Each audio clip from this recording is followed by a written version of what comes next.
modern dan juga sejarah di Departemen Studi Timur Tengah, Asia Selatan, dan Afrika di Universitas Columbia Amerika ya. Selain buku yang akan kita bahas malam ini, karya beliau yang lain adalah seperti The Sharing Arab, kemudian esai tentang Zionisme dan Palestina, dan pembentukan identitas nasional di Yordania gitu.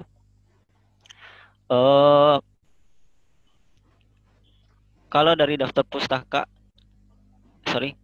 isinya di file buku itu, beberapa bahasan yang disajikan oleh beliau, diantaranya ada demokrasi dan Islam, kemudian ada Islam dan seksualitas, kemudian ada Islam dan wanita, termasuk di dalamnya perkara feminisme liberal ya, dan yang terakhir itu soal semitisme. Dan malam ini pembedahnya insya Allah ialah beliau Ustadz Nur Fadri Ramadan dan juga Habib Hani Bagil ya. Sekilas saya perkenalkan dulu pembedah pada malam ini. Yang pertama Ustadz Fadri ya. Nama lengkapnya Ustadz Fadri Ramadan. Pendidikan formalnya itu di Al-Imam Muhammad Ibn Saud University, S1 Ilmu Syariah, selesai tahun 2016. Kemudian S2 Studi Peradilan di King Abdulaziz University. Sedangkan pendidikan informal beliau itu kuliah informal ekonomi Islam FEB UI, kemudian program pendidikan dan pelatihan advokat Asosiasi Pengacara Syariah Indonesia FSH UIN Syahid, kemudian pendidikan kader ulama MUI DKI Jakarta angkatan 15, terus sekolah terji PP Muhammadiyah angkatan 1, kemudian talaki dan sanad qiraat Asyar 10, Al-Quran 30 juz dengan Syekh Sayyid Nabil Muhammad Al-Hasani, Kairo. Terus talaki dan sanad hadis kutub Tis'ah dari Syekh Hamid Al-Bukhari di Madinah. Selain itu, aktivitas beliau saat ini adalah sebagai anggota Komisi Fatwa MUI DKI Jakarta, kemudian Ketua Majelis Tarjih Muhammadiyah Arab Saudi ya. Karya tulis beliau diantaranya Syarah Usul Sunnah Al-Imam Ahmad penerbit Bisa sebagai co-writernya, kemudian Al-Mumtaz Fil Hiwaratil Arabiyah jilid 1-4 penerbit Bisa sebagai co-writer, kemudian Adab Thalibil Ilmi penerbit Bisa juga, dan terakhir terjemah kitab Usul Fiqh Al-Waraqat penerbit Bisa juga. Kemudian pembedah yang kedua ialah Habib Hani Bagil, Eskom MSc. Jadi pendidikan formal beliau S1 Teknik Informatika ITS, S2 IT Security di University of North Carolina at Charlotte, terus ketiga di Ma'had Darul Mustafa Tarim Hadramut Yaman, dan sekarang sedang S3 di Dalwa. Baik, kita awali bedah buku malam hari ini dengan membaca basmalah. Bismillahirrahmanirrahim. Baik, bismillahirrahmanirrahim. Assalamualaikum warahmatullahi wabarakatuh. Alhamdulillahirabbil alamin wa bihi nasta'inu ala umuri dunya waddin. Wassalatu wassalamu ala asyrafil anbiya'il mursalin sayyidina wa nabiyina Muhammadin wa ala alihi wa ashabihi ajmain. Sebelumnya saya minta maaf, nanti ini ada suara azan, jadi ntar saya break azan asar. Oke, karena perbedaan waktu. Dan insya Allah kita pada sore hari ini di Jeddah dan malam hari ini di Indonesia, kita akan mengkaji atau melihat sekilas ya. Harapannya sebenarnya sudah pada baca buku ini, karena sudah diinfokan lebih dari sebulan lalu. Dan sudah saya share juga link untuk membeli bukunya di Play Store atau di Google Book. Dan saya sendiri juga termasuk yang beli di situ. Harganya tidak begitu mahal dengan rupiah. Jadi bisa didapatkan di situ. Dan harapannya seperti itu kita cara mendapatkan buku. Yang minimal kalau punya PDF-nya pernah beli versi resminya. Oke, sebentar azan ya. Mohon maaf, Mas Taufik, azan. Dengeran nggak? Dengeran. Ya, di break dulu, Ustaz. Baik, kita lanjut ya. Jadi ini buku Ya, Ustaz. Islam in Liberalism. Ini alhamdulillah saya sendiri sudah baca dan sudah pelajari juga dengan guru kami di Majelis Tarjih Pimpinan Pusat Muhammadiyah, Ustadz Rafiq. Jadi Ustadz Rafiq sedang kuliah di Amerika, ambil PhD. Ini guru kita di Muhammadiyah, di Majelis Tarjih Pusat. Dan kita waktu Ramadan kemarin kita kaji, beliau suruh kita baca semuanya buku ini. Kemudian kita kaji bareng bulan Ramadan lalu. Dan bukunya luar biasa, ternyata sangat-sangat mind-blowing.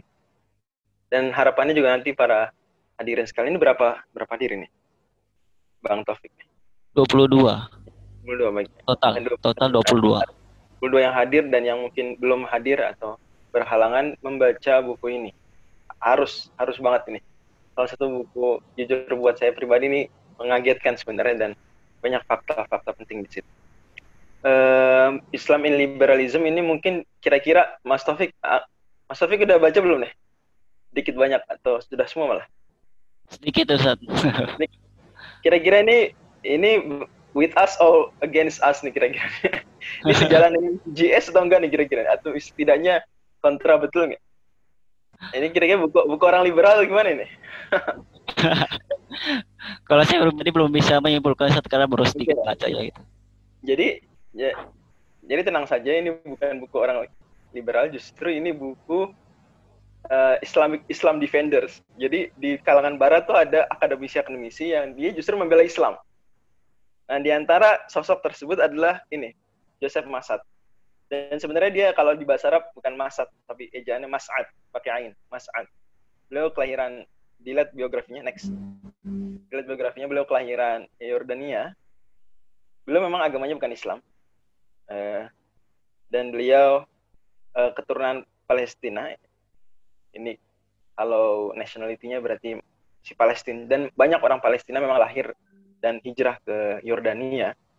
Kemudian beliau hingga akhirnya meraih PhD di Columbia University New York. Dan itu tahun 98. Setelah itu jadi dosen di sana. Hingga meraih gelar profesor. Nah, jadi buku-buku beliau justru membela Islam. Ini menarik. Dan tentu itu terbantu sedikit banyaknya dengan background beliau yang merupakan orang Arab. Jadi beliau sadar banget. Karena orang Barat itu kalau jelek-jelekin Islam, itu nggak cuma jelek-jelekin Islam, tapi juga jelek-jelekin apa? Jelek-jelekin apa Bang Mas Taufik? Jelek-jelekin Arab juga. Jadi hati-hati ya. Jadi hati-hati. Termasuk dimanapun berada, kalau ada gerakan sering banget jelek-jelekin Arab, ya itu. Dan di saat yang sama mereka juga tidak simpati pada Islam, bahkan cenderung mendiskreditkan Islam, itu memang satu irama. Itu sudah irama internasional seperti itu memang. Jelekin Arab, kalau Arab jelek, Islam jelek. Kayak gitu. Padahal kan tidak ada talazum, tidak ada keharusan. Islam bagus, Arab juga secara Arabnya itu bagus. Belum tentu. Malah justru teori yang dipaparkan oleh banyak pakar sirah, itu adalah bahwa Allah memang utus Nabi Muhammad SAW di tengah Arab itu karena bangsa Arab termasuk yang paling apa? Paling parah. Maka itu kemudian diutuslah nabinya dari mereka. Biar mereka benar dulu. Dan Masya Allah, meskipun kita sampai sekarang mungkin masih melihat, nanti ntar Habibnya orang Arab, ntar kita nggak bisa, kita harus melihat bagaimana orang Arab yang luar biasa dari sosok Habib Hani ya. Artinya, oke lah, mungkin ada oknum-oknum tertentu, dan di setiap bangsa ada yang kurang baik, tapi kita lihat dulu dong Arab pra-Islam gimana, dan kemudian bandingkan pasca Islam. Baru kita bisa melihat betapa dahsyatnya Islam. Itu mengubah satu bangsa jadi bangsa yang berkeadaban, bangsa yang berperadaban, bahkan sampai kemudian mengalahkan peradaban di Persia dan Romawi saat itu. Kalau kalian intinya ini sosok Joseph Massad, dan beliau lancar banget bahasa Arabnya. Bahasa Inggris jelas ya, karena beliau dari sana, dan sangat lancar bahasa Arab. Bahkan fushah sekali bahasa Arabnya, bahasa Arab yang bagus. Next. Itu sekilas tentang Joseph Massad, tapi tetap beliau bukan Muslim. Jadi beliau dan ada beberapa, malah ada sebagian bilang bahwa kadang-kadang kita diuntungkan dengan status mereka bukan Muslim, dalam tanda kutip ya. Dan ini teori juga dipaparkan oleh banyak ulama ya, bahwa dalam sejarah Islam, bahkan zaman Nabi SAW itu sering Islam ditolong oleh non-Muslim. Sering Islam apa? Ditolong oleh non-Muslim. Sederhananya Abu Thalib ya. Ya, Tapi coba kalau Abu Thalib Muslim, mungkin penjagaannya nggak sekuat ketika Abu Thalib musyrik. Karena Abu Thalib musyrik, jadi dianggap penjagaan. Ala kuliah intinya sama seperti kasus di sini, karena beliau bukan Muslim. Ketika bela, maka orang akan melihatnya sebagai apa? Pembelaannya objektif. Bahkan beliau tetap dipertahankan, nggak dipecat dari apa? Dari status sebagai profesor di Columbia. Padahal ini jelas-jelas buku ini mengkritik habis Barat, Amerika itu, dan semuanya dibongkar rahasia perut mereka. Oke, next. Ini nih 5 topiknya sebentar. Saya mungkin kasih preview, walaupun kata Habib Hani kita bahas fokus di chapter 2 dan chapter 3, tapi saya izinkan saya nanti untuk mungkin overview sedikit ke chapter-chapter lain. Jadi ini ada introduction dan 5 chapters. Yang pertama, mengapa Barat memilih liberalism. Kemudian chapter 1 itu tentang demokrasi. Ini betapa demokrasi ini, bagaimana demokrasi dihadapkan oleh Barat terhadap Islam. Kemudian yang kedua, tentang woman, tentang wanita, dan bagaimana Barat ini punya misi menyelamatkan wanita di seluruh dunia. Tentu dengan perspektif mereka. Chapter 3-nya tentang konsep sexuality, lebih-lebihnya nanti ke homoseksual, LGBTQ+, dan seterusnya. Chapter 4 nanti tentang psikoanalisis. Itu jadi ada orang penulis-penulis Arab itu yang terpengaruh Freud, pakar psikoanalisis, dan kemudian malah menjadikan teori Freud ini untuk memahami Islam, kemudian menjelek-jelekan Islam. Chapter 5 itu tentang Semitism. Jadi intinya adalah tentang bagaimana Barat itu berusaha mempertahankan Israel biar tetap jaya di Palestina. Seperti itu. Dan kita semua tahu perkembangan terakhir semalam atau kemarin itu bagaimana ada suatu peristiwa luar biasa yang menyedihkan, sangat menyedihkan buat saya pribadi atau buat banyak orang Islam, dan bahkan bagi warga Palestina ini ada kesedihan. Sepakat mereka semua faksi perjuangannya kesedihan, dan semoga Allah Subhanahu wa Ta'ala berikan pertolongan buat saudara-saudara kita di sana. Next. Ini introduction bicara tentang beberapa topik, tapi sederhananya adalah nih teman-teman perlu pahami konsep ini, bahwa bagi Barat Islam itu sangat penting untuk mereka. Kok gitu? Bahkan Islam ini pendiri Barat dalam tanda kutip. Jadi Barat ini terbentuk bisa sebagus ini gara-gara apa? Gara-gara Islam. Dari 2 aspek. Aspek pertama, aspek dia ini dianggap oleh Barat adalah sosok lainnya Barat. Jadi Barat ini mencitrakan dirinya sebagai satu sosok, dan sosok lainnya yang menjadi rivalnya adalah siapa? Islam. Kemudian 2, Barat juga menjadikan Islam ini musuh internal. Jadi setiap ada penyimpangan di Barat, ada hal yang nggak beres menurut Barat. Di internal Barat, kata mereka, ini kamu terpengaruh Islam nih. Ini kamu kebawa-bawa nilai-nilai Islam nih. Sampai-sampai mereka, banyak penulis seperti Montesquieu, itu di zaman-zaman waktu itu, abad 18, itu menyindir Raja Prancis itu sebagai raja yang udah ketularan Sultan Utsmani. Ketularan Sultan apa? Sultan Ottoman. Jadi mereka setiap ada kejelekan di internal mereka nisbatkan ke Islam. Dan ini saya tambahkan satu, sebenarnya walaupun saya yakin Profesor Mas'ad ini nggak pasti tahu tentang ini, nggak mungkin nggak tahu. Tapi saya tambahkan yaitu Islam membentuk Barat itu dari sisi dulu mereka belajar pada Islam. Jadi mereka yang memicu kebangkitan Barat itu adalah mereka melihat Islam luar biasa. Mereka bandingkan dengan diri mereka, terutama ketika Islam berjaya di menanjung Iberia, Spanyol, di Andalusia, dan di Eropa Timur, dan juga di Laut Tengah, dan ketika mereka melakukan perang salib, mereka kemudian melihat, Islam luar biasa, punya kampus, punya peradaban, bersih, dan seterusnya, akhirnya mereka kemudian bangkit. Makanya, jadilah Islam ini sampai kapanpun itu benar-benar bagi Barat itu sangat penting. Jadi musuh tapi penting. Gitu ya. Mereka musuh tapi bagaimanapun Barat terbentuk karena itu. Nah, oke. Kemudian pembahasan kedua di introduction, nanti bisa dilihat rinciannya, adalah Barat ini selalu mencitrakan diri yang positif-positif. Jadi semua hal yang positif mereka klaim Barat. Termasuk ilmu pengetahuan. Dan kita semua tahu, insya Allah teman-teman semua akrab dengan konsep Islamisasi sains dan seterusnya. Bagaimana memang Barat ini mengklaim banyak sains, banyak kemajuan itu buat mereka. Dan Islam justru yang jelek-jeleknya, terbelakang, bla bla bla dan seterusnya. Dan ini tidak lain dan tidak bukan di antara pendorong dua hal ini adalah karena kemajuan Barat itu munculnya itu di zaman ketika Islam ini mulai stagnan. Jadi Barat Islam mulai kurang maju, Barat kemudian maju. Maka mereka kemudian menjelek-jelekan Islam seperti itu. Dan tentu itu menutup mata dari kejelekan mereka yang sangat banyak. Jadi di sini juga penulis nanti akan ungkap Barat pun banyak kebobrokannya, tapi mereka selalu tutup-tutupi. Sebaliknya, Islam banyak kelebihannya, mereka baik. Oke, next.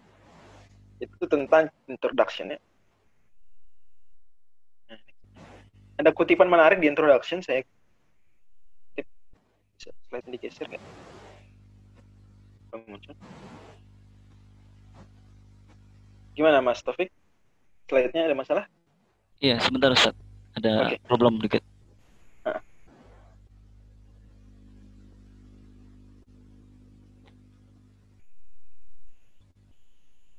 Sebentar. Saya baca dari sini aja. Jadi kutipannya adalah apa yang diinginkan oleh what I seek to understand in this book is the intellectual and political histories within which Islam operates as a category of Western liberalism, indeed how the ancient about what this Europe constituted and constitutes despotism, intolerance, misogyny, homophobia were projected onto Islam, and that only through this projection could Europe emerge as democratic, tolerant, philogynous, homophilic, and in short, Islam free. Jadi Barat pengen banget, pokoknya kita ini anti-Islam, Islam free. Jadi dengan cara menjelek-jelekan Islam, dituduh yang enggak-enggak, dan mereka banyak karyanya. Jadi seniman, pujangga-pujangga mereka itu bikin beberapa novel, itu untuk cuma jelekin Islam. Terutama Khilafah Utsmaniyah saat itu. Khilafah Utsmaniyah jelek-jelek. Oke. Next. Chapter 1, demokrasi. Ini bukan topik utama kita malam hari ini, tapi nggak masalah. Kita overview sedikit. Chapter 1 ini bicara tentang apa? Yang pertama bicara tentang Barat, terutama liberalnya, mengklaim bahwa Islam ini culturally undemocratic. Di Western liberal. Kata mereka, Islam ini nggak demokratis. Tentu maksudnya nggak demokratis di sini, demokratis yang kata mereka positif ya. Kita tidak sedang bicara bagaimana konsep demokrasi menurut Islam. Kita nggak bicara tentang itulah. Tapi kita bicara bagaimana demokrasi ini intinya ada nilai positifnya, dan bagi Barat, Islam ini nggak banget kayak gitu. Padahal, in fact, mereka si Barat ini juga punya banyak sisi bobrok demokrasi sampai sekarang. Sampai sekarang kita semua tahu betapa tidak demokratisnya PBB, bahkan lembaga sebesar PBB saja bahkan tidak demokratis. Gimana keputusan banyak negara bisa dibatalkan oleh hak veto? Itu kan apalah demokrasi di situ, kan nggak demokratis sebenarnya. Kemudian juga Mas'ad di sini, Profesor Mas'ad membawakan fakta sejarah bagaimana perkembangan pemikiran Barat, kemudian hubungannya dengan praktek kolonial, terutama abad 18. Karena di abad 18 ini, abad kata Prof. Mas'ad, abad munculnya liberalisme. Abad muncul liberalisme yang awalnya itu gerakan lebih pemikiran ekonomi, tapi kemudian menjadi pemikiran budaya. Jadi fikroh. Jadi kita sekarang sebenarnya benar mengatakan liberal, pembahasan liberal itu di ekonomi, benar. Dan pembahasan liberal juga di bidang keagamaan atau budaya, benar juga. Karena memang pada awalnya mereka ekonomi liberal. Abad 17 kita semua tahu revolusi industri itu sangat mempengaruhi nilai-nilai di Eropa. Berubah total, belum lagi revolusi-revolusi yang terjadi. Kemudian lama-lama mereka ingin mengimpor kemajuan ini, kata mereka, karena kata mereka kita sudah berhasil. Kemudian mereka menjajah dunia, praktis hampir tidak ada negara Islam yang selamat dari penjajahan, hampir. Dan mereka ingin menyebarkan fikroh tersebut, dan tentu masuk di dalamnya tidak hanya ekonominya, tidak hanya politiknya, tapi juga bahkan fikroh-fikroh lainnya, culture tadi. Ini ada kutipan menarik di halaman 15. Bisa dilihat, kata Prof. Mas'ad, even those who will posit the origins of the European idea in the era of Charlemagne. Jadi kata beliau, itu semua orang Eropa, meskipun, kan gini, kapan sih Mas Taufik, menurut Mas Taufik, kapan Eropa yang maju ini mulai berdiri? Kapan? Eropa maju ini kapan kelahirannya? Kalau berdasar sejarah waktu revolusi industri, Ustaz. Oke, berarti abad 17 ya. Abad 17. Iya. Sekarang itu di saat itu Islam masih kuat nggak? Khilafah Utsmaniyah. Gitu, lagi kuat abad 17. Jadi ketika mereka lahir muncul, mereka melihat, ternyata di seberang sana, di dunia lain, Islam berjaya. Oke, kalau kita mundur sedikit, mungkin menganggap kemajuan itu sejak runtuhnya Andalusia mungkin. Mereka baru bangkit. Ada Raja Charlemagne, Raja Prancis. Ya. Atau mungkin di situ raja-raja di Spanyol. Mereka baru kemudian bangkit. Raja-raja Inggris. Nah, maka tidak ada seorang pun mengingkari. Pada akhirnya, ide kemajuan Eropa itu awal dari peran Islam. Role of Islam. Ini Henry Pirenne mengatakan, the conquest of Spain and Africa by Islam had made the king of the Franks the master of the Christian Occident. It is therefore strictly correct to say that without Muhammad, Charlemagne would have been inconceivable. Jadi kemajuan demokrasi, kalau kita sebut demokrasi maju di tangan Eropa, itu pada akhirnya adalah peran daripada Islam itu sendiri. Intinya di chapter pertama dia bicara tentang demokrasi dibentur-benturkan dengan Islam, padahal semua nilai positif dalam demokrasi ada dalam Islam, bahkan plus semua nilai positif dalam demokrasi ada dalam Islam. Tapi mereka begitu. Oke, chapter 2 ini topik utama kita. Saya izin untuk agak lama di sini, tapi di chapter lain tetap kita singgung, insya Allah. Kalau diingatkan saja menitnya. Di chapter 2, kata Prof. Masad pengen bicara bahwa liberal ini ingin menyelamatkan muslimah dunia. Ya, dari Islam yang misoginis. Tapi mereka lupa bahwa peradaban mereka, masyarakat mereka pun penuh dengan hal-hal yang misoginis. Mereka bilang Islam ini menjadikan wanitanya budak. Loh, kamu saat itu menganggap wanita setan. Kata mereka, Islam ini tidak memberi hak wanita. Loh, Islam sudah punya hak, wanita dalam Islam punya hak memiliki harta. Di saat, on the other hand, wanita Eropa nggak punya hak memiliki properti, memiliki barang. Mereka bilang Islam nggak memberikan hak wanita berpendapat. Loh, di Barat ini kapan sih wanita bisa ngasih suara dalam politik? Kapan? Di Barat, mereka bilang Islam ini mengekang wanita di rumah tangga. Loh, di Barat sendiri kapan emang bisa wanita nuntut cerai? Sejak kapan wanita bisa nuntut cerai? Hal yang sudah lama berlaku di Islam sejak zaman Nabi, wanita punya hak nuntut cerai. Dan seterusnya. Jadi mereka ini hypocrite. Mereka penuh kemunafikan, nuduh-nuduh Islam, pada mereka enggak. Padahal mereka gitu juga. Dan kalau giliran mereka kayak gitu, maka mereka bilang kamu ini sudah ketularan Islam. Gitu terus, ledekan-ledekan mereka begitu. Dan mereka ingin universalitaskan dengan menjadikan nilai-nilai Barat ini universal untuk semua wanita di seluruh dunia, mengabaikan perbedaan-perbedaan budaya. Jadi itulah kenapa sampai sekarang kita merasakan betapa nilai-nilai prinsip standar-standar kecantikan saja kita ngikutin standarnya Barat. Ya nggak? Coba sekarang Mas Taufik kalau ditanya kriteria wanita cantik, tentu beda dengan kriteria wanita cantik Indonesia yang asli. Beda. Masih sudah terpengaruh dengan standar-standar Barat. Pun jangankan laki-laki ya. Wanita sendiri itu sudah mulai tidak percaya dengan standar-standar kecantikan di masing-masing wilayahnya dan sudah akhirnya terpapar dan terpaksa atau dipaksa mengikuti standar. Dan terus. Ada dua pendekatan yang dilakukan Barat untuk hal ini dari sisi negaranya. Itu pertama prinsip developmentalism. Ini biasanya budayawan, para penulis. Mereka punya pendekatannya apa? Yaitu mengembangkan wanita di negara lain. Jadi keren bahasanya. Kita mau mengembangkan wanita di Indonesia nih. Barat datang. Sampai sekarang masih begitu. Berarti kalau kita mau dikembangkan, berarti yang kita pahami apa? Oh, mereka sudah maju wanitanya. Kita wanitanya apa? Terbelakang, kan gitu ya? Ini prinsip, ini pendekatan pertama. Pendekatan kedua, radikal altruis. Jadi, ini biasanya negara. Itu masuk militer, kemudian melakukan pemaksaan. Atau ya, pemaksaan aturan. Nggak boleh pakai jilbab, nggak boleh begini, nggak boleh begitu. Jadi dua pendekatannya, pendekatan halus yang atas nih, pendekatan bawah, pendekatan radikal. Dan menyebarnya itu dengan tiga hal itu. Dengan budaya. Jadi mereka ini ada pendekatan budaya, pendekatan membanding-bandingkan Dan ini sering ya mereka tuh Prof Masad di sini sebenarnya contohnya banyak di buku. Jadi mereka Prof Masad bilang bahwa mereka nih tiap mengesankan liberal ini punya ilusi, punya fantasi gitu ya, bahwa Barat ini wanita-wanitanya maju bla bla bla. Baiknya mereka juga punya ilusi bahwa wanita dalam Islam, atau sederhananya buku ini kan bicara tentang Barat, tentang Arab, di Arab itu terbelakang dan seterusnya, sehingga kemudian akhirnya menyebarlah budaya ini dengan cara wanita Arab banding kita nggak kayak merdeka mereka, kita nggak boleh main bola, mereka boleh main bola, contohnya gitu.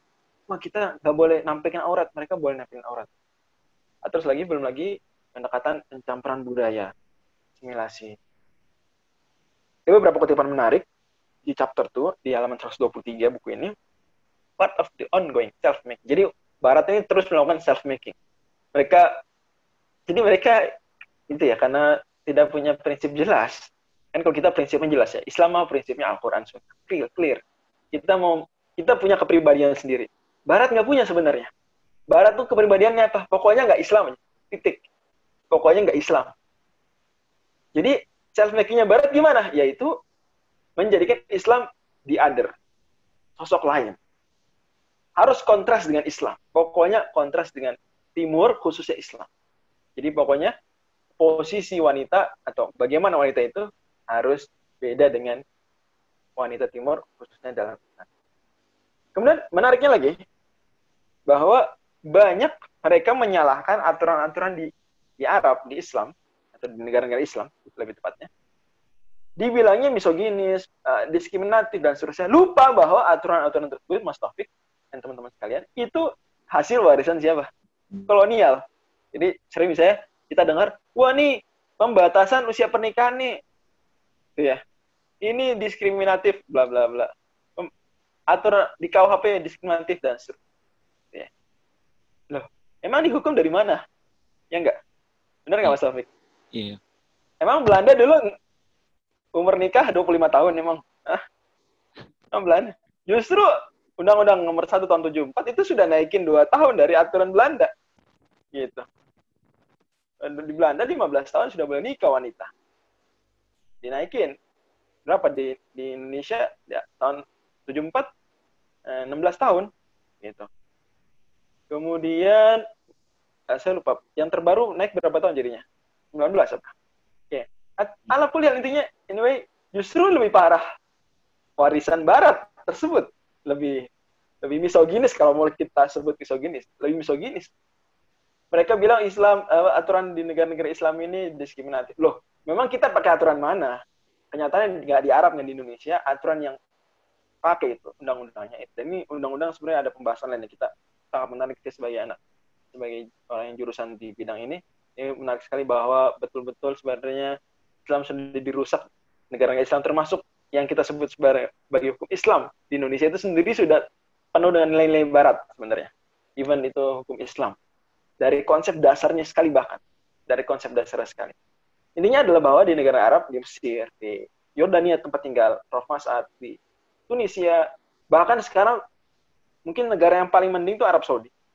Masih sangat mirip seperti Utsmaniyah zaman dulu, mirip seperti khilafah sebelumnya. Itu pun sekarang saya sebagai orang yang saat ini di Jeddah itu merasakan sendiri betapa westernisasi dahsyat sekali. Barat ini pengen masukin ke hukum, bahkan ke hukum, itu yang sangat sakral di teks. Itu ya, jadi mereka bilang diskriminatif padahal itu dari mereka sendiri pada akhirnya. Tapi mereka nggak mau ini saya mereka pokoknya nyalainnya Islam aja. Jadi kalau contoh gini sederhana ya Mas Taufik ya. Kalau negara Islam punya kereta, punya jalan gitu, punya kereta punya jalan, mereka bilang apa? Oh, itu peninggalan apa? Peninggalan penjajah. Oh, iya. Ini hasil penjajah di Malaysia, di Indonesia, di Mesir. Oh, Mesir punya metro nih karena Perancis. Oh, Malaysia, Indonesia punya kereta karena Inggris dan Belanda. Kan gitu. Mereka bilang gitu. Tapi giliran hukumnya di Indonesia, di Mesir, atau budayanya, aturan-aturannya nggak bagus menurut mereka nyalainnya siapa? Nyalain Islam. Contoh pembatasan hak pendidikan bagi wanita. Kan gitu ya. Kartini dan semua tokoh-tokoh itu pasti dielulukan karena hak pendidikan. Loh, memang Islam sejak kapan melarang wanita belajar di sekolah? Ya nggak? Yang ngelarang wanita belajar siapa? Itu emang saat itu negara-negara Islam dikuasain siapa? Dikuasain Barat kan? Kalau memang Barat itu benar, dari awal menjajah harusnya udah apa? Harusnya udah setara dong laki perempuan. Nyatanya enggak. Yang mereka yang melarang. Jadi sebenarnya yang ngajarin, yang menyebarkan nilai-nilai misoginis itu siapa? Bukan Islam tapi Barat. Kemudian Barat pergi dari penjajahan, misoginisnya yang mereka bilang misoginis, diskriminasinya masih ada. Yang disalahin Islam, padahal sebenarnya warisan siapa? Warisan mereka. Itu gambaran simpelnya seperti itu.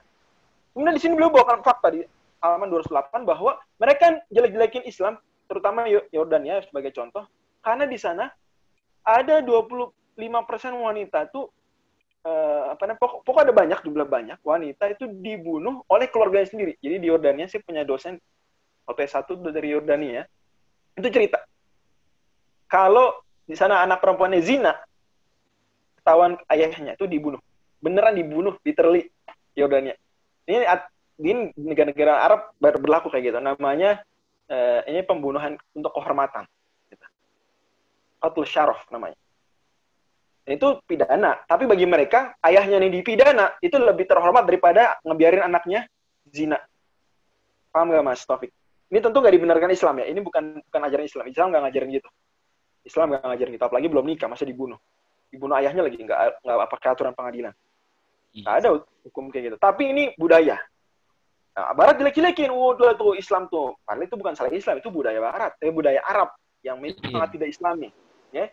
Nah, tapi faktanya adalah pembunuhan karena suami dan pacar di Barat, di Amerika, rate-nya lebih tinggi daripada kasus tadi di negara Arab.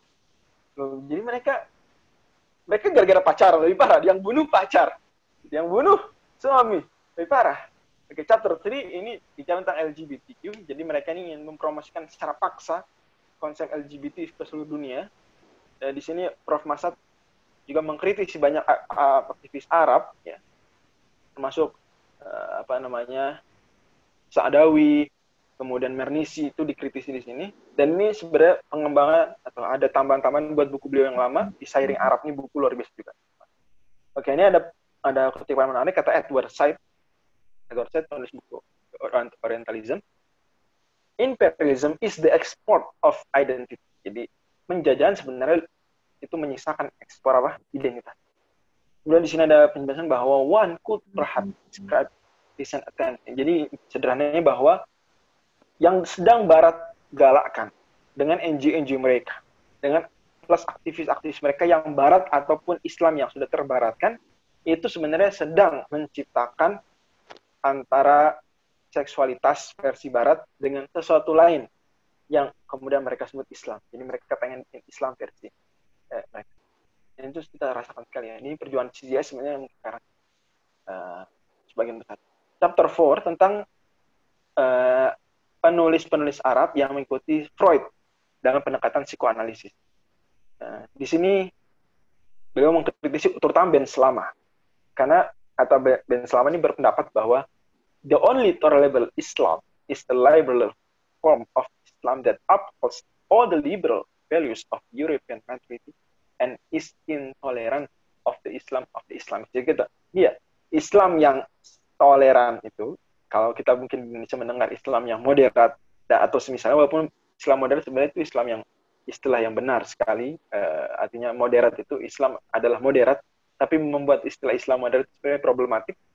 Islam sudah wasati dari awalnya, nggak perlu tambah-tambahin moderat, tapi intinya adalah buat Ben Slama dan penulis-penulis Arab yang sudah terpengaruh liberalisme dari jalur Freud, ya, Sigmund Freud, ini bahwa Islam yang toleran hanyalah Islam yang liberal, yang sudah menganut nilai-nilai liberalnya Eropa, dan juga intoleran terhadap Islamis. Jadi kita juga usah heran, Mas Taufik, kok mereka kemana-mana kampanyenya toleransi, tapi kok tidak toleran terhadap kelompok Islam A, B, C, gitu ya? Iya, betul. Nah, katanya harusnya memberi kebebasan dong. Kalau toleran, nggak. Memang dari awal prinsipnya mereka itu menganggap toleransi Islam itu Islam toleran ke siapapun, kecuali dan wajib, bukan boleh saja, wajib intoleran terhadap Islamnya versi siapa? Versi Islam yang benar. Harus. Kenapa? Karena kata mereka ini oppose liberal values. Karena ini mengancam nilai liberal.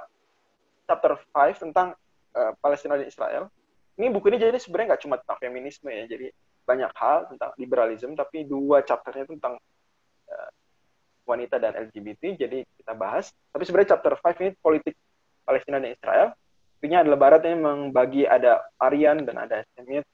Kemudian Barat sebenarnya pengen terus Israel menjajah Palestina.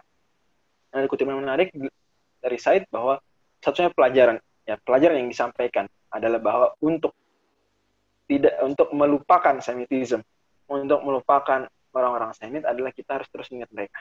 Jadi satu cara untuk melupakan memori buruk tentang Yahudi adalah terus mengingat mereka. Jadi terus berjuang. Cara untuk menyelamatkan Palestina adalah dengan terus berjuang. Kurang lebih seperti itu, that's very kind of you. Allah misal, itu barangkali yang bisa saya bahas. Mohon maaf kalau seandainya kelebihan waktunya. Kelebihan nggak? Nggak, Ustaz. Masih ada 5 menit. 5 menit lagi. Oke. Mungkin apa ya, saya mau ingin kutip-kutip sedikit. Masih mau nyambung, Ustaz? Udah siap? Udah ready belum, Habib? Di sini hadir sih. Hadir, oke. Ya mungkin itu aja. Saya biar 5 menitnya saya hadiahkan untuk Habib. Roman lah, beri jelalan. Mohon maaf kalau kan ya. Assalamualaikum warahmatullahi wabarakatuh. Iya. Baik. Terima kasih, Ustadz. Mungkin kalau bisa kita bikin analogi superhero, bagi Barat adalah superhero dan Islam adalah musuh dari superhero. Untuk bikin contoh, katakanlah Barat adalah Batman, Islam adalah Joker gitu. Jadi semua yang baik ada di Barat dan Islam ada yang buruk-buruknya aja. Oke, kita langsung ke pembicara berikutnya, yakni Habib Hani Bakil. Oke, dimulai ya. Ya, silakan Ustaz. Ya. Alhamdulillah. Wassalatu wassalamu ala sayyidina Rasulillah Muhammad ibn Abdullah. Allahumma salli wa sallim ala sayyidina Muhammadin. Iftahi babi rahmatillah adada ma fi ilmillah salatu wa salaman da'imaini bidawami mulkillah. Tinggi.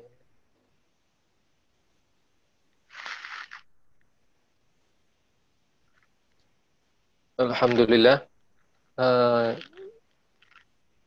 Amma ba'du, insyaallah sesuai yang direncanakan, Al-Bagir akan menyampaikan bedah buku untuk bab 3 daripada buku Islam in Liberalism yang dikarang oleh Profesor Mas'ad.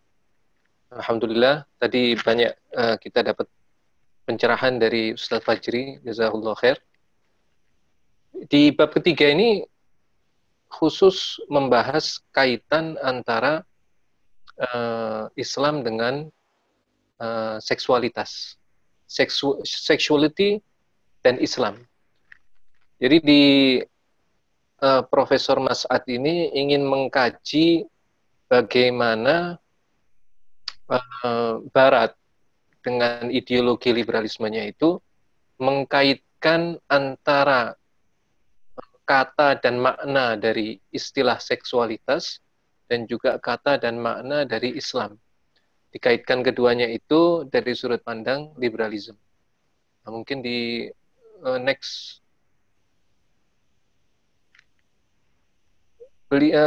Profesor Mas'ad dia mengkaji tentang bagaimana akademisi bagaimana mengaitkan Barat itu dari kalangan akademisi maupun kalangan aktivis Barat itu mereka mengkaitkan antara Islam, liberalisme dan seksualitas demikian rupa untuk menghasilkan sebuah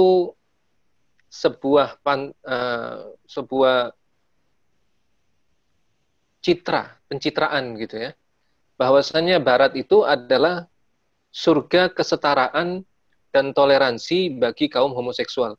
Karena di bab ini Profesor Mas'ad banyak berbicara tentang homoseksual. Tidak banyak berbicara yang lain, tapi sebetulnya yang lainnya juga cukup masuk, tapi lebih fokus ke tentang misi atau kalau bahasa kita dakwahnya orang-orang homoseksual, terutama yang berbasis di Amerika Serikat. Dan mereka berusaha menciptakan satu citra, suatu gambaran, bahwasannya Barat ini adalah surga kesetaraan dan toleransi, sedangkan negeri-negeri Muslim itu adalah neraka bagi orang-orang homoseksual. Dan karena itu mereka punya kewajiban atau tugas atau misi untuk menyelamatkan orang-orang homoseksual yang ada, yang mereka asumsikan ada di negeri orang-orang Muslim tersebut, dengan cara melakukan transformasi daripada negara-negara Muslim tersebut hingga negara Muslim tersebut menjadi lebih mirip ya dengan Barat ya, lebih mirip dengan Barat. Jadi mereka nggak akan puas sebelum negara-negara Muslim itu menjadi seperti negara Barat. Jadi mereka memang misinya begitu menurut Profesor Mas'ad. Next. Salah satu yang menjadi masalah yang disoroti oleh Profesor Mas'ad adalah bahwasannya para akademisi, para penulis maupun para aktivis itu ketika mereka berbicara tentang Islam, berbicara kaitannya dengan masalah seksualitas, itu mereka tidak mendefinisikan kedua kata ini dengan cara yang akurat dan tepat. Mereka tidak berusaha memberikan terjemahan atau lebih tepatnya definisi yang tepat dan baik, sehingga setelah mendefinisikan secara jelas dan terang dan gamblang, baru mereka berusaha mengkaitkan. Akan tetapi mereka dalam hal ini cenderung ceroboh. Dan ini kita rasakan kalau kita biasa mengkaji kitab-kitab Turath ya. Kalau di dalam tradisi kita umat Islam ini, para ulama kita itu sangat-sangat memperhatikan dan sangat teliti di dalam memilih diksi dan di dalam mendefinisikan suatu istilah untuk menghindarkan kesalahpahaman atau untuk menghindarkan tidak terjadinya suatu tasawur, suatu pemahaman yang keliru. Nah, inilah yang kurang diperhatikan atau malah diabaikan oleh para peneliti tentang hubungan antara Islam dengan seksualitas. Next.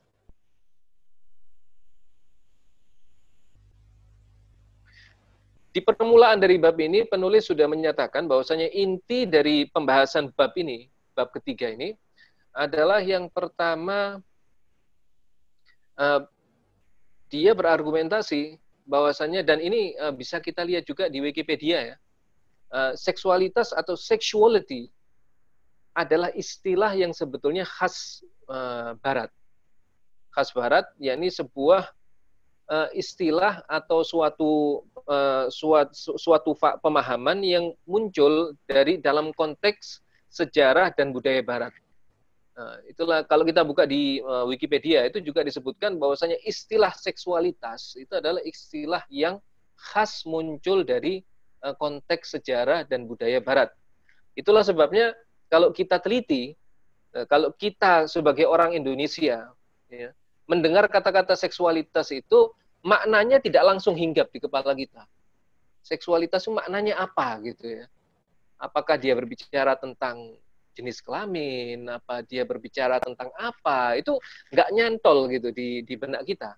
Ya, kurang jelas gambarannya, bahkan mungkin apa yang kita pahami itu kebalikan dari pemahaman Barat. Seperti misalnya di Indonesia ini ada pemahaman tentang bahwasanya makna humanisme itu di Indonesia itu berbeda dengan makna humanisme yang berkembang di Barat gitu.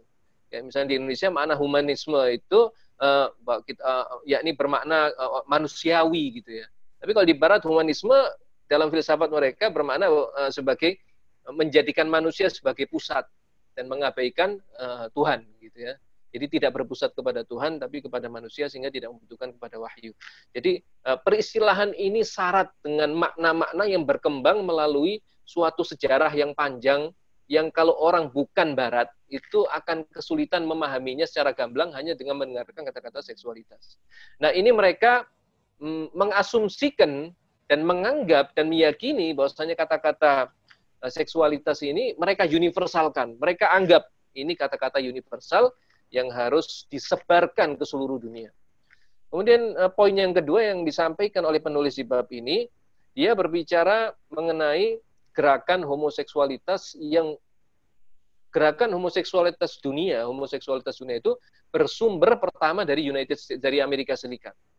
Ya, bukan dari Eropa, pertama dari Amerika Serikat, kemudian setelah itu diekspor ke Eropa, negara barat lainnya, setelah menyebar dari sana, kemudian sekarang setelah itu mereka ekspor ke negara-negara non-barat, termasuk diantaranya negara-negara muslim.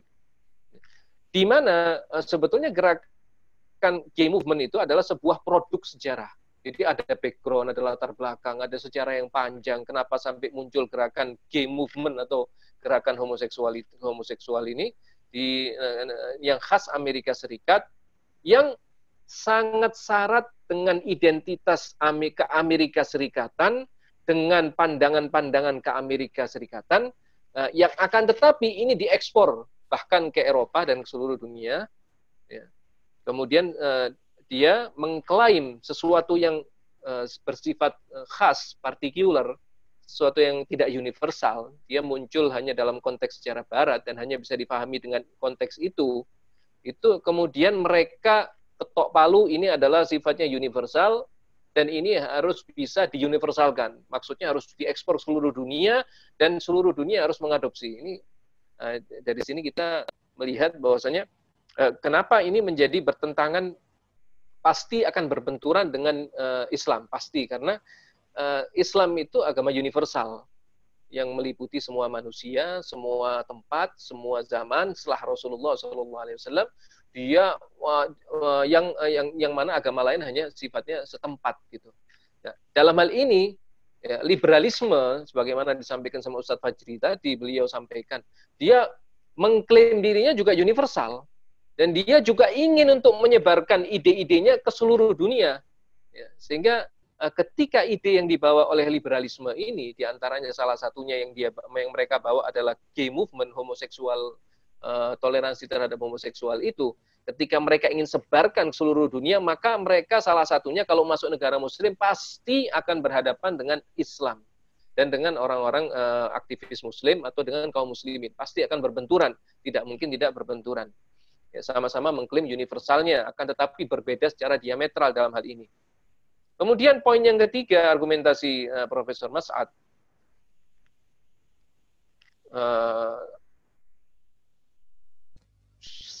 yang ketiga ini sama dengan yang pertama, kemudian masalah asimilasi dan toleransi untuk diakui Barat ini, tadi sudah disampaikan oleh Ustadz Nur Fajri, bahwasanya orang Barat mau yang mereka inginkan bahwasanya orang Muslim atau Islam itu harus tunduk dan mau mengikuti dan mau menyesuaikan diri dengan ideologi liberalisme dan tuntutan-tuntutan liberalisme, ya, untuk bisa ditoleransi dan diterima oleh orang Barat, gitu ya.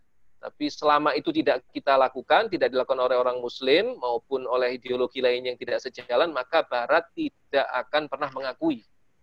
Kemudian poin yang keempat, mereka menginginkan terjadinya penyerapan, ya, pemikiran tentang gay ini, homoseksualisme, dan kita bisa perluas juga ke LGBT sekarang, ya, ke LGBT, karena gerakan gay itu lebih tua daripada gerakan LGBT. Itu mereka ingin supaya pemahaman ini, paradigma ini, toleransi dan macam-macam yang mereka inginkan ini, paket tentang pemikiran homoseksual ini diasimilasi, diserap oleh wilayah-wilayah seluruh dunia, terutama di negara-negara Muslim. Ya. Kemudian di sini dikatakan dalam upaya menguniversalkan kategori hetero-homo, jadi kan mereka dalam sejarah mereka menciptakan kategori bahwasanya manusia itu ada yang pada mulanya beberapa abad yang lalu, mereka mengatakan manusia itu dibagi dua secara kecenderungan seksualnya. Yang pertama ada yang heteroseksual, yang kedua ada yang homoseksual. Yang mana kategori seperti ini selain Barat itu tidak dikenal, karena ini memiliki sejarah sendiri yang diciptakan istilah ini oleh salah satu ilmuwan di Barat yang kemudian sekarang semakin diterima. Yang terjadi adalah kayak misalnya di Indonesia, kita mungkin kesulitan untuk mencari kata-kata homo. Ya, homo itulah sebabnya saya masih ingat waktu saya misalnya masih SD gitu ya. Itu kalau orang berbicara tentang orang yang laki suka dengan laki itu menggunakan kata-kata istilah homo. Padahal kata-kata homo bukan dari bahasa Indonesia. Ya. Kenapa kok masyarakat menggunakan kata-kata homo? Mungkin karena di Indonesia nggak ada kata-kata yang bisa menggambarkan hal tersebut. Gitu. Ya. Nggak ada yang bisa. Jadi akhirnya orang ya, gimana kok orang Indonesia itu bisa kenal dengan kata-kata homo? Nah, itu sebetulnya kata-kata homoseksual itu mereka sendiri yang menyebarkan ke seluruh dunia karena mereka ingin ini kata-kata diterima gitu ya. Homoseksual itu diterima, yang pertama diperkenalkan istilahnya dulu, akan tetapi yang terjadi justru ketika masuk ke Indonesia istilah itu, orang jadi menggunakan istilah itu dengan nada yang merendahkan dan yang maknanya justru konotasinya negatif. Kemudian poin yang kelima, inti argumentasi dari Profesor Mas'ad dalam bab ini adalah bahwasanya para sarjana dan aktivis yang bergerak di bidang seksualitas itu mereka berpegang kepada hipotesis represif yang mana di situ di dalam membaca tentang seks dan syahwat di luar masyarakat barat, terutama di kalangan kaum muslimin, mereka selalu mempunyai satu imajinasi di benak dan pikiran mereka bahwasanya mereka ini dari sisi syahwatnya itu tertindas, terkekang.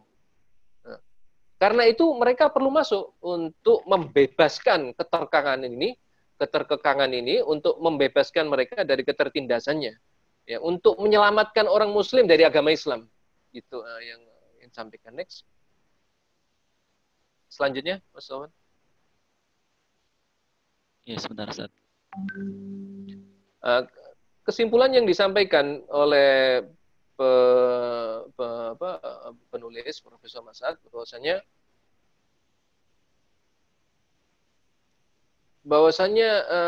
much of this has less to do with something called Islam and everything to do with sexuality as a field of research and theater of right activism in Western Europe and Euro-America and outside.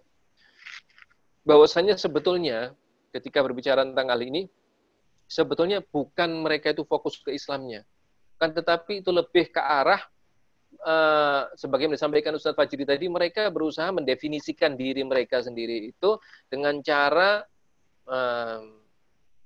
menafikan yang bukan dirinya dan menjadikan orang lain sebagai dan menyifatkan orang lain dengan sifat-sifat yang mereka tidak ingin ada pada diri mereka. Jadi orang Barat menjadikan salah satunya Islam dan juga yang lainnya juga itu sebagai keranjang, semacam keranjang sampah untuk segala sifat, segala karakter, segala pemikiran, pandangan, dan perilaku yang orang Barat tidak suka. Meskipun itu ada pada dirinya gitu ya. Tapi kalau dia nggak suka, akan selalu dia nisbatkan ke orang lain.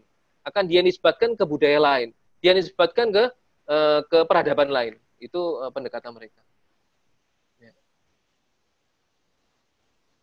Kemudian tujuan daripada penyebaran dakwah mereka di dalam bidang seksualitas, hak-hak seksual ini di arena dunia global itu sebetulnya suatu upaya untuk menciptakan citra diri sendiri, menguatkan citra diri mereka sendiri, orang Barat, Amerika, Eropa.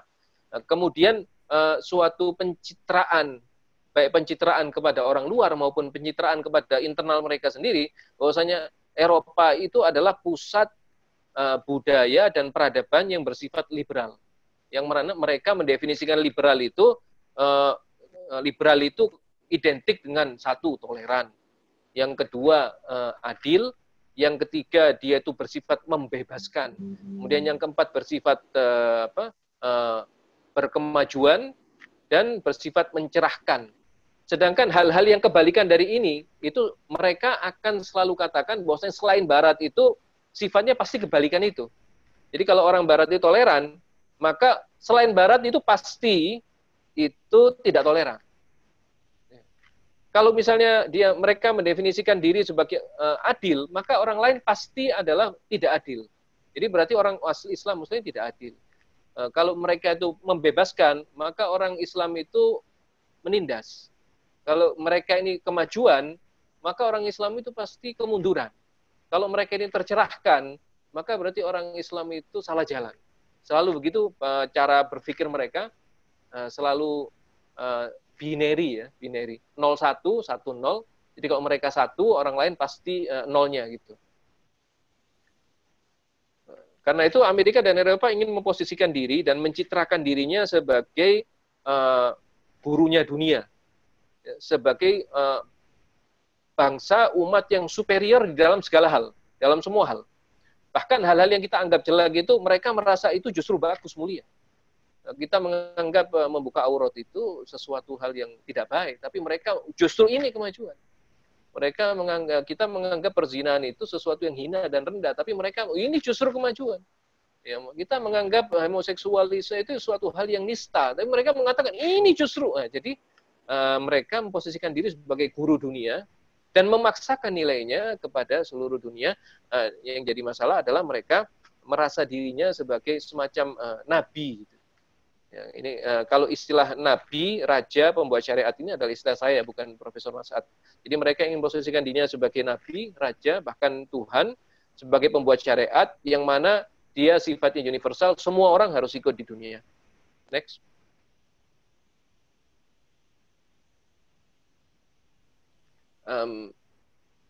Istilah seksualitas itu, sebagaimana dikatakan Michel Foucault, mudah-mudahan saya tidak keliru itu mengucapkannya namanya itu,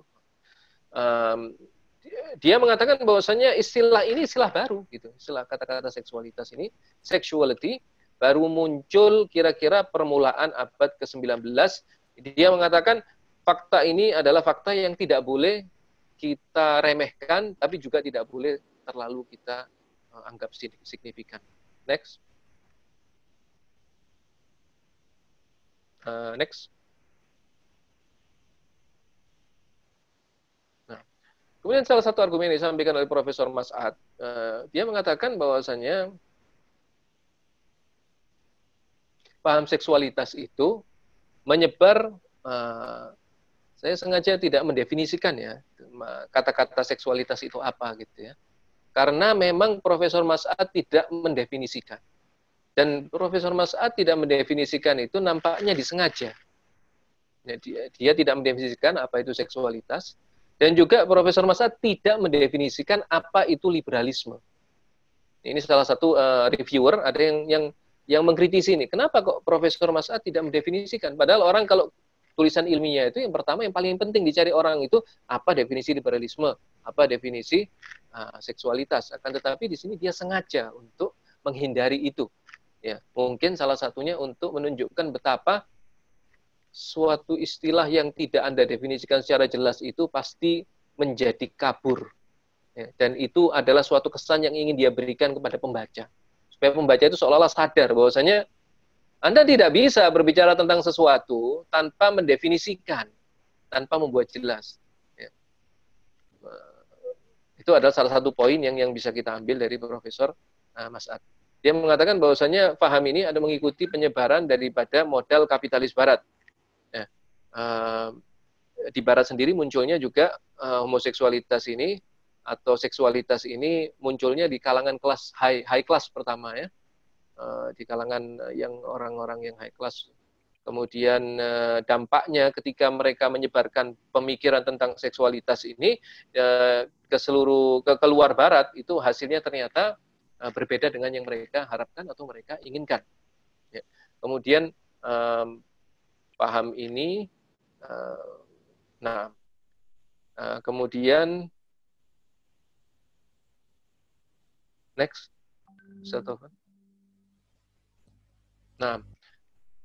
Hubungan imperialisme dengan seksualitas itu disampaikan Profesor Mas'ad bahwasanya orang Eropa ini sejak zaman kolonialisme itu mempunyai suatu kebiasaan untuk memandang rendah, bahkan menghina dan mempermalukan orang-orang non-Eropa berbasis yang dengan menganalisa syahwat mereka dan dengan melihat syahwat mereka.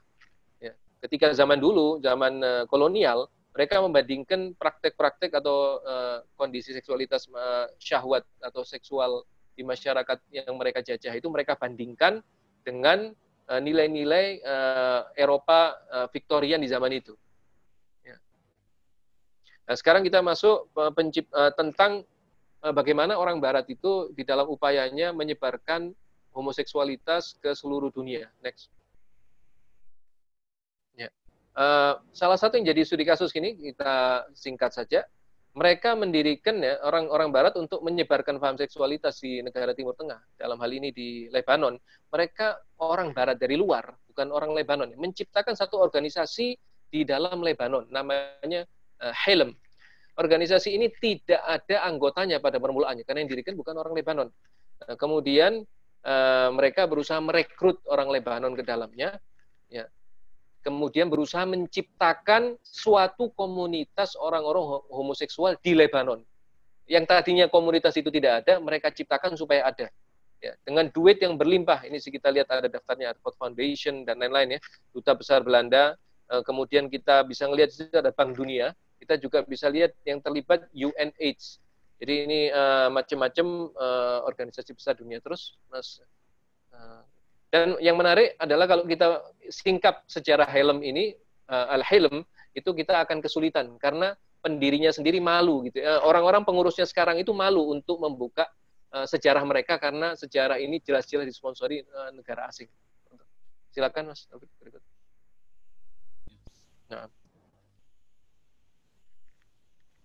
Nah, salah satu yang mereka lakukan sebagai contoh yang lain, pada tahun 2011, Kedutaan Amerika Serikat di Pakistan Islamabad mengadakan acara LGBT Pride Celebration.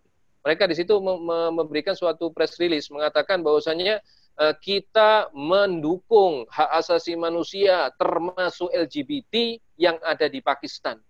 Ya.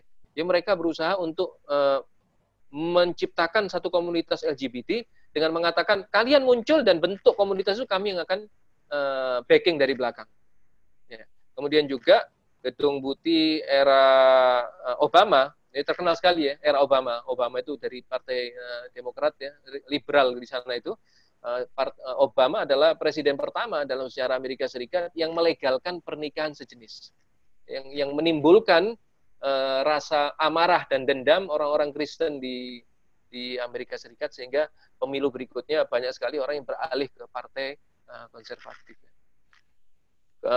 Obama dikenal sebagai presiden yang mengaitkan dan mensyaratkan bantuan luar negerinya dengan agenda-agenda homoseksual dan sekarang dengan LGBT. Next. Next.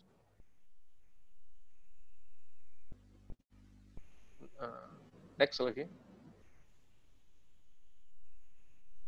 Next. Ya. Mengenai masalah ada di kajian Barat itu ada menggunakan istilah queer. Istilah queer ini untuk ada suatu istilah yang meliputi segala macam praktek seksual yang tidak lurus gitu ya. Istilah ini adalah istilah khas dari Amerika Serikat berbahasa Inggris yang kemudian mereka berusaha untuk ini jadi suatu istilah yang mereka ciptakan yang bisa mewakili agenda dan ideologi mereka dan ingin mereka sebarkan seluruh dunia. Next, Mas. Nah, kata-kata queer ini menimbulkan masalah karena kata-kata queer ini tidak ada kemiripannya sama sekali di seluruh budaya di dunia. Bahkan di negara barat selain Amerika itu nggak ada istilah kata-kata queer. Jadi klaim mereka bahwasannya homoseksualitas atau seksualitas itu bersifat universal itu kontradiktif dengan realitas bahwasannya kata-kata yang mereka gunakan sebagai kata kunci, yakni queer itu sendiri yang meliputi semua praktek. Kalau bahasa kita, queer itu sebetulnya semua bentuk penyimpangan seksual. Semua bentuk praktek penyimpangan seksual itu kita sebut queer, masuk ke bawah bendera queer sebetulnya. Ya, mereka kebingungan untuk menemukan padanan kata yang sifatnya mempunyai konotasi yang sama dengan yang mereka inginkan. Next. Jadi istilah queer ini karena dia nggak ada di negara lain itu sebetulnya suatu kontradiktif ya. Dia mengklaim ini sifatnya universal, tapi ketika dia keliling dunia, di Indonesia, seluruh dunia mencari padanan kata-kata queer itu nggak ada. Jadi klaim mereka bahwasanya ini adalah suatu universal itu self contradict, tidak terbukti. Bahkan yang terbukti kebalikannya gitu. Ternyata istilah queer nggak ada di dunia. Ya, bahkan seperti di layar ini dikatakan istilah gender itu juga sulit sekali. Makanya orang awam, kalau kita ajak ngomong, nggak usah orang awam, mungkin kita sendiri kalau kita dengar kata-kata queer, gender itu, kita tidak akan memiliki gambaran yang jelas, bahkan kabur. Karena memang istilah ini sulit diterjemahkan, karena memang khas. Jadi sifatnya memang khas dari Barat dan tidak ada persamaannya di seluruh dunia. Next. Nah, salah satu contoh kasus di sini yang mereka bawa itu adalah upaya untuk menerjemahkan ya, kata-kata queer ke bahasa Arab. Ya. Dalam bahasa Arab, orang Arab sendiri itu mereka biasa menggunakan kata-kata syudzud. Ya. Ini orang-orang penyimpangan seksual. Buat kita queer ini orang-orang yang menyimpang seksual. Atau mereka menggunakan kata-kata misliyun dan misliyat, orang-orang yang sejenis. Ya. Semua ini buat orang Barat dianggap tidak akurat. Itu sebabnya mereka itu ketika membuat ensiklopedia tentang studi perempuan yang berbahasa Arab, mereka rundingan. Kira-kira kata-kata apa yang bisa kita gunakan untuk mewakili kata-kata queer ini. Sehingga mereka, salah satunya ini, contoh kasus mereka ada yang menggunakan atypical sexual identities. Identitas seksual yang tidak seperti biasanya. Next. Berikutnya, Mas Oman.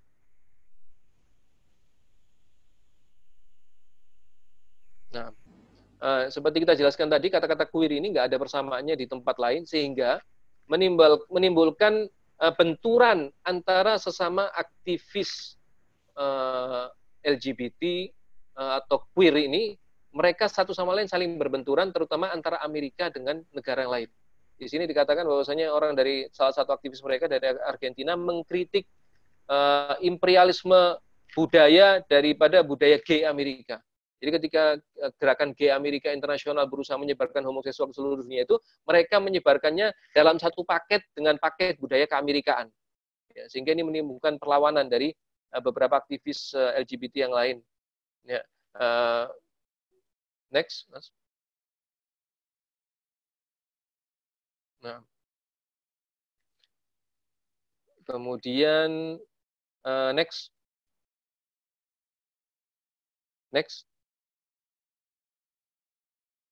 Nah, ada beberapa kita bisa ngelihat di YouTube. Ini coba ada waktu yang lebih kita bisa ngelihat di video ya. Ya, ada kita perhatikan bahwasanya setiap negara yang setiap ada interview, kita lihat banyak di Uganda. Di Uganda ini ada undang-undang anti homoseksual. Kalau pelaku homoseksual akan dihukum mati. Ya. Ini mendapatkan tekanan dari Amerika Serikat, dari pemerintahan untuk menghapuskan undang-undang ini ya. Kemudian juga di Rumania itu ada organisasi gay yang pertama dengan nama Accept, ya, yang mana mereka melibatkan ada satu orang namanya Scott Long yang dia mengembangkan dan sukses dengan misinya untuk menyebarkan pemahaman gay dari Amerika Serikat ke Rumania. Kemudian dia dipekerjakan ke negeri-negeri lain, Afrika Selatan, Timur Tengah, dan lain-lain. Ya. Dari sini nampak bahwasannya orang yang sama itu digunakan di berbagai tempat di seluruh dunia, yang menunjukkan juga ini suatu kontradiksi, bahwasanya ternyata untuk menyebarkan pemahaman gay atau homoseksual, bahkan LGBT itu tidak bisa mengandalkan orang lokal, tapi membutuhkan bantuan dan backingan dari orang Barat, yang menunjukkan sebetulnya ini mereka membuktikan sendiri, ini tidak bersifat universal, tapi sifatnya lokal, terlebih lagi Amerika Serikat. Next. Nah, strategi yang dipakai oleh Gay Internasional Barat adalah mereka berusaha melabeli kepada pelaku liwat, atau di negara Arab menyebutnya liwat ya, seperti kaumnya Nabi Lut ya, itu sebagai suatu penindasan. Ya. Pelaku itu diberi label sebagai korban untuk meraih simpati. Ya. Ini politik korban, victim, kemudian dengan alasan untuk melindungi orang lemah dan korban penindasan, orang-orang yang tidak dihargai hak asasinya, mereka akan mendirikan organisasi, membuatkan, jadi orang asing dari luar masuk ke tempat tersebut, termasuk ke Palestina dan lain-lain, membuatkan organisasi, kemudian mereka danai, kemudian mereka merekrut orang-orang setempat, untuk yang mereka gaji, mereka danai, menjalankan agenda-agenda mereka. Next. Nah, contohnya adalah pernah terjadi pada tahun 2006, bahwasanya Belanda mewajibkan kepada imigran Muslim untuk menonton film yang menayangkan dua lelaki Belanda saling berciuman dalam konteks seksual. Ini untuk menguji bahwasanya mereka mampu berasimilasi dengan nilai-nilai liberal masyarakat Belanda. Ya. Jadi antara pertanyaannya mereka mempertanyakan bagaimana pandangan Anda tentang homoseksualitas. Kalau mereka termasuk nggak setuju, nggak suka, nggak akan diterima sebagai imigran di Belanda. Dan ini akhirnya diikuti beberapa negara di Eropa, meskipun kabarnya pada beberapa tahun yang lalu akhirnya pengadilan menyatakan ini ilegal. Ini hanya berlaku khusus untuk imigran dari kalangan Muslim yang mau berasimilasi dengan masyarakat Belanda. Next. Nah, sebagai penutup, jadi bahwasanya para akademisi dan aktivis LGBT dikatakan oleh Profesor Mas'ad secara sadar ataupun tidak, mereka tidak mau mendalami pertanyaan yang sangat mendasar, yakni tentang kaitan antara Islam dengan seksualitas. Mereka menghindari pembahasan yang mendalam tentang Islam itu apa, seksualitas apa, kemudian setelah itu baru menghubungkan antara keduanya itu apakah sesuatu yang mungkin atau tidak. Ya, karena itu sesuatu yang sebetulnya nggak mungkin dihubungkan, karena kata seksualitas, sexuality, itu sesuatu yang muncul khas dari negara barat dan khas dari Eropa dan Amerika, sedangkan Islam dari tempat lain, kemudian kalau dihubungkan begitu saja tanpa ada satu pendefinisian yang jelas akan menimbulkan kerancuan dan kekacauan. Wallahu a'lam, kami kembalikan kepada moderator.